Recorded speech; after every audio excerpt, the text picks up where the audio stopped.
दर्दनाक रुलाने वाली love story. Hello दोस्तों, मेरा नाम राजीव है और आज मैं अपनी ज़िंदगी की रुलाने वाली लव स्टोरी बताने जा रहा हूँ। जीवन में जो आप सोचते हो कभी कभी उसका ठीक उल्टा ही आपके साथ हो जाता है। मेरे साथ भी कुछ ऐसा ही हुआ। वो हमारा स्कूल का दिन था जब मैं एक श्रुति नाम की लड़की को पसंद करता था। उस समय मैं 10 क्लास में था, श्रुति भी 10 क्लास में ही थी। हम दोनों एक दूसरे को पसंद करते थे।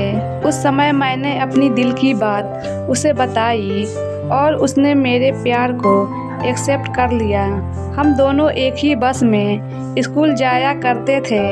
बस में अक्सर मैं उसकी बगल वाली सीट पे बैठ जाया करता था और वो पल मानो मेरे ज़िंदगी के सबसे खूबसूरत पल थे। क्लास में लगभग सभी को हमारे प्यार के बारे में पता था। मेरे दोस्त हमेशा श्रुति का नाम लेकर मुझे चिढ़ाया करते थे। श्रुति और मैं लंच के समय साथ में खाना खाते थे और खाते हुए अपने फ्यूचर की बातें किया करते थे। हम दोनों एक ही बस में स्कूल जाया करते थे। बस में अक्सर मैं उसकी बगल वाली सीट पे बैठ जाया करता था और वो पल मानो मेरे ज़िंदगी के सबसे खूबसूरत पल थे। रात के वक्त हम दोनों एक दूसरे से ढेर सारी बातें करते। हम दोनों अपने अपने सपने एक दूसरे को बताते और न जाने बात करते करते कब हमें नींद आ जाती और हम सो जाते थे। कभी अगर मेरे घर में कोई रिश्तेदार आ जाता तो रात को मैं छत पे जाकर बातें करता। यहाँ तक कि मैं ठंड के मौसम में भी छत पे जाकर श्रुति से बातें करता।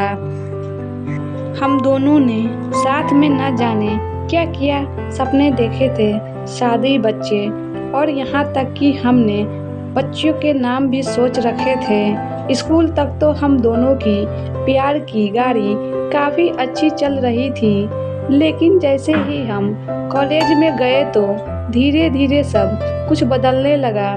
कॉलेज में आने के बाद श्रुति अब पहले जैसी नहीं रही। वो मुझे अब इग्नोर करने लगी। अब ना वो पहले जैसी बातें करती और ना वो मेरी तरफ देखती। मैं सोचने लगा, ये श्रुति को क्या होता जा रहा है? वो मेरे साथ ऐसा क्यों कर रही है?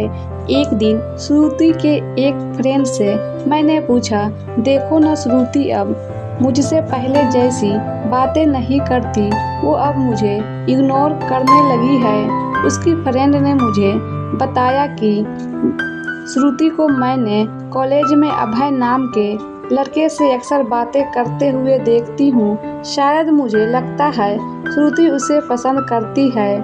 उसकी फ्रेंड की बातों को सुनकर मेरी दिल की धड़कनें बढ़ने लगी। मेरा दिमाग कह रहा था कि श्रुति ऐसा कैसे कर सकती है, लेकिन दिल कह रहा था कि नहीं, श्रुति ऐसा नहीं कर सकती। मेरी आंखें नम होने लगी। मैंने अपने आंसुओं को रोका, लेकिन तब भी मैं अंदर से रोने लगा। घर जाकर मैंने श्रुति का फेसबुक अकाउंट और इंस्टाग्राम अकाउंट चेक किया। मैंने देखा कि श्रुति ने अभय को फॉलो किया हुआ है और उसके फ़ोटो पे लाइक और दिल वाले इमोजी का कमेंट भी था। मैंने तुरंत श्रुति को कॉल किया, लेकिन उसने मेरे कॉल का जवाब नहीं दिया। अगले दिन जब मैं कॉलेज गया तो श्रुति से मैंने पूछा, क्या तुम अभय को पसंद करती हो? श्रुति, ये तुम क्या बोल रहे हो? मैं जो पूछ रहा हूँ उसका जवाब दो। क्या तुम अभय को पसंद करती हो, हाँ या ना? श्रुति, अभय और मैं बस एक अच्छे दोस्त हैं। उसने मेरे सवालों का जवाब नहीं दिया। मुझे समझ नहीं आ रहा था कि मैं क्या करूँ। मैं अब काफ़ी चिड़चिड़ा हो गया था और छोटी छोटी बातों पे नाराज हो जाया करता था। श्रुति अब पहले जैसी नहीं रही, वो अब बिल्कुल बदल चुकी थी। एक दिन मैंने श्रुति को अभय का हाथ पकड़कर कॉलेज ग्राउंड में बात करते हुए देखा। मैंने अपने फ़ोन से उन दोनों का फ़ोटो क्लिक कर लिया। कॉलेज ख़त्म होने के बाद मैं श्रुति के पास गया और उससे कहा, श्रुति 2 मिनट मुझे तुमसे कुछ बातें करनी हैं। श्रुति, हाँ बोलो, क्या बात करनी है? राजीव, तुम अभय को लाइक करती हो ना? श्रुति, मैंने तुम्हें कल ही बोला था कि अभय और मैं बस एक अच्छे दोस्त हैं। राजीव, सिर्फ अच्छे दोस्त हो ना? तो ये फ़ोटो देखो, एक दूसरे का हाथ पकड़कर क्या बातें हो रही थी। श्रुति, स्कूल लाइफ वो हमारा बचपना था, बस वो प्यार नहीं था और हम सिर्फ एक अच्छे दोस्त हैं। मैं अब जा रही हूँ, बाय। हम बस अच्छे दोस्त हैं, ये बोलकर वो बड़ी आसानी से चली गई।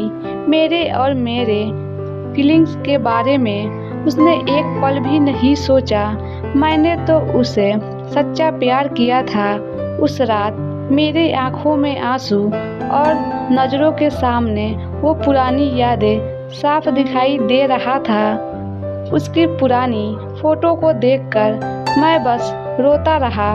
मुझे कुछ भी खाने पीने का मन नहीं कर रहा था। मेरी भूख प्यास सब मर चुकी थी। मैं बीमार पड़ गया। मेरी तबीयत पूरी तरह खराब हो गई। मैं कई दिनों तक कॉलेज भी नहीं गया। रात को जब भी उसे ऑनलाइन देखता तो मुझे बहुत तकलीफ होती। जब मैं उसे मैसेज करता तो वो मेरे मैसेज का जवाब नहीं देती। मैं बस ये चाहता था कि वो मुझसे बात करे, लेकिन वो मुझे अब भूल गई थी। श्रुति मेरा पहला प्यार था। वो कहते हैं कि पहले प्यार को आप भुला नहीं पाते हो। मैं भी उसकी यादों को नहीं भुला पाया। आज भी जब मैं अपने स्कूल के रास्ते से गुजरता हूँ तो वो पुरानी यादें फिर से ताज़ा होने लगती है। अब कॉलेज में दोस्तों से मुस्कुराते हुए मिलता हूँ, लेकिन अंदर से आज भी दुखी हूँ। अब ये दुख कब कम होगा मुझे नहीं पता। जीवन में जैसा हम सोचते हैं वैसा नहीं होता। आप सच्चे हो, इसका ये मतलब नहीं कि सामने वाला भी सच्चा हो। वक्त के साथ इंसान भी बदल जाते हैं। दोस्तों, यह थी मेरी ज़िंदगी की रुलाने वाली लव स्टोरी। अगर आपको ये लव स्टोरी अच्छी लगी हो तो इस रुलाने वाली लव स्टोरी को अपने दोस्तों और रिलेटिव को ज़रूर शेयर करें और आप हमें कमेंट करके बता सकते हैं कि आपको ये स्टोरी कैसी लगी। अपना बहुमूल्य समय देने के लिए धन्यवाद।